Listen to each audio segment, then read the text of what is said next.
Welcome to Deep Economic Thoughts with economist and best-selling author Ivan Illan. Once in a while, Ivan shares an unscripted, though potent, idea related to economics or the capital markets. This may be of interest to financial advisors and retail investors alike. Enjoy.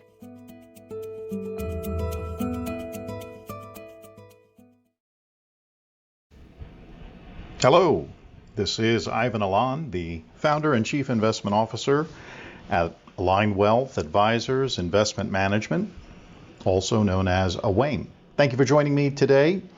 With deep economic thoughts, sometimes there's a real need to go a little deeper. And so today, what I'd like to share with you is something that there's a highlight on our website at alignwealth.com, A-L-I-G-N-E, wealth.com. And you can go to the For Advisors section and the drop-down menu to research highlights, and you'll see a published highlight on September 1st. And this it also happens to be related to an article I just submitted to my Forbes editor earlier today for the month of September.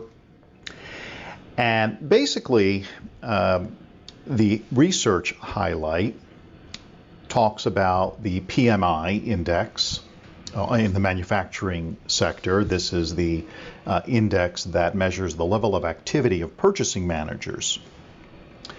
And it shows, we can see through the end of August, that it is down about 16% relative to where the activity level was in January of 2019. So a little bit before the pandemic.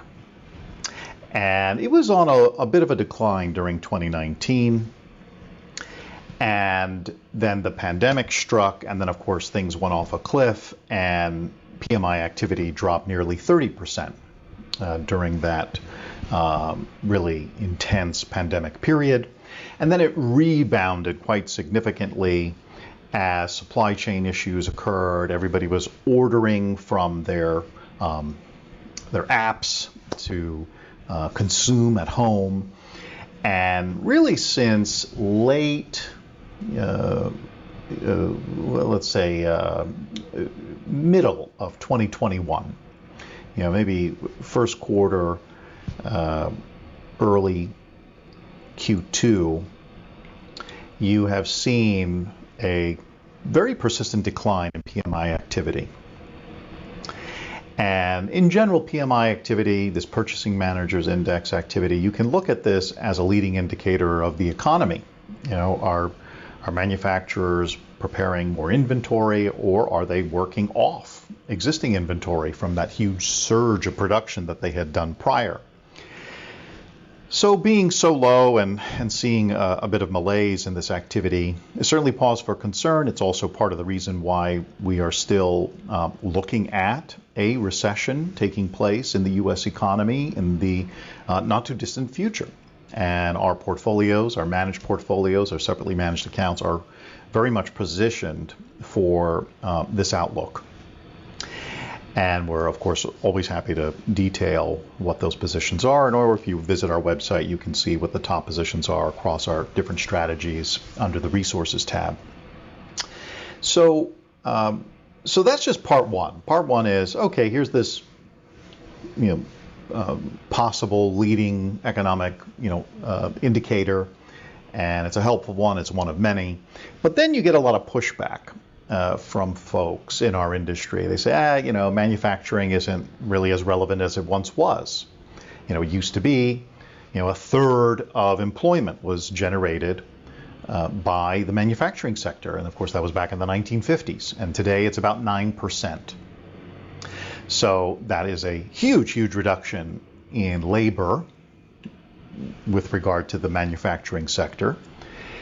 And of course, seemingly at the surface, you would think, yeah, definitely manufacturing sector is just not as important as it used to be. And then you look at the share of GDP that the manufacturing sector represents. Back in the day in the 1950s, it was upwards of 25% of the entire economy was from the manufacturing sector. Hugely important. Today, around 12%. So again, a big decline. So these two factors between significantly reduced numbers of labor working in the sector and a significant reduction in the value of output contribution to GDP, you would think, wow, manufacturing really is dead in the US. Who cares about it? Let's move on. We are truly all about a service-based economy. Okay, I get that. But then take a step back. So I was doing some research in preparation for this month's Forbes article, and it really just kind of struck me that there is some good thinking out there. And even the Federal Reserve Bank of St. Louis, they published something just a few short years ago about whether or not manufacturing is really dead in the US. And so they took a very, I think, very clever step to say, well, let's look at this data from the lens of inflation adjustment. So instead of looking at these percentages and these shares of GDP in nominal terms, which is what everyone usually quotes, let's look at it in real GDP terms, meaning inflation adjusted.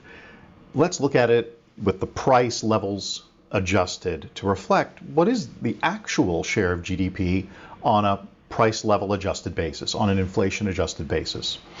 And what really is, I think, shocking to most people, we've been talking about it here on the team, is that actually the range of the percentage of GDP that manufacturing has represented since the 1940s has remained very stable.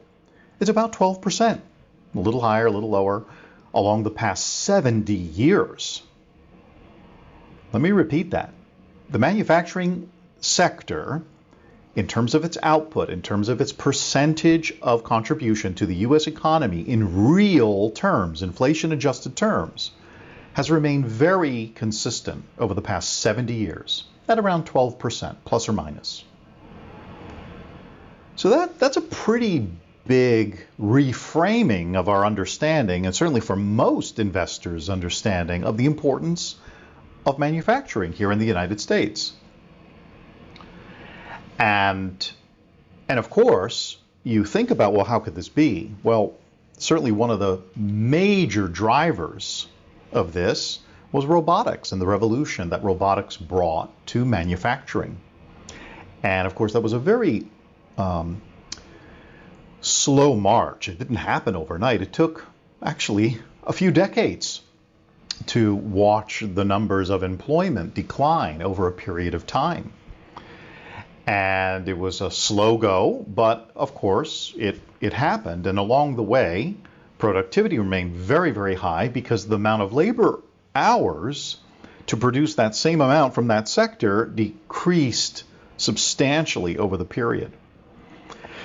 And yet output remained robust. So that's thought number one. Thought number two is, we may be having a similar revolution or evolutionary event occurring today in the service sector of the US economy, and that may be artificial intelligence, AI.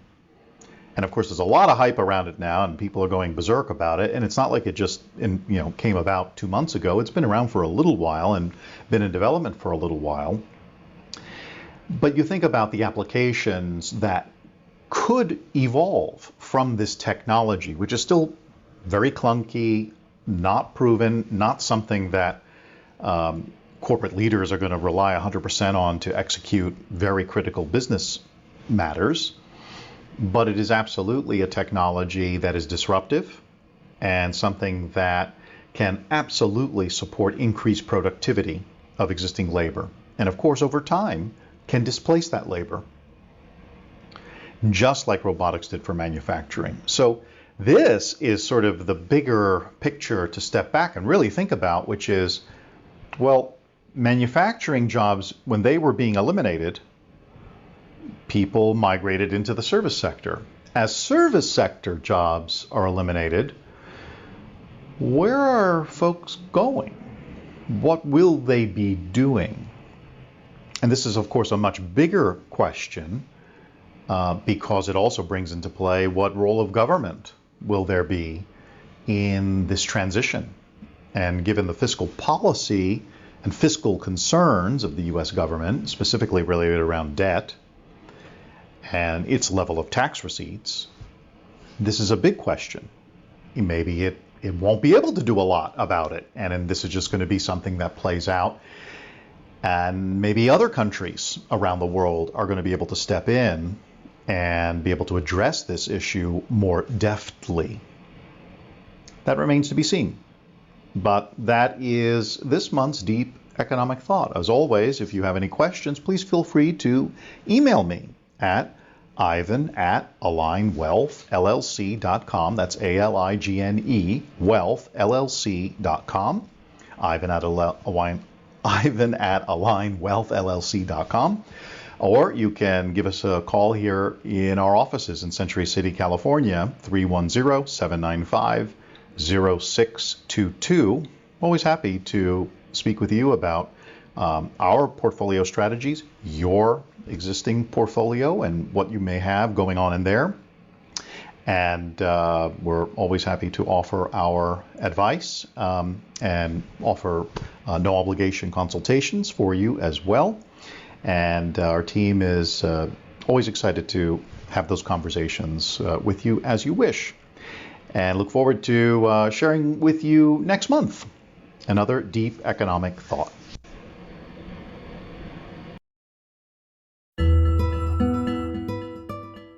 For more deep thoughts, please subscribe to this podcast. Also, please feel free to visit www.ivanillan.com to submit questions or topics through the contact page. Until next time, keep thinking deeply.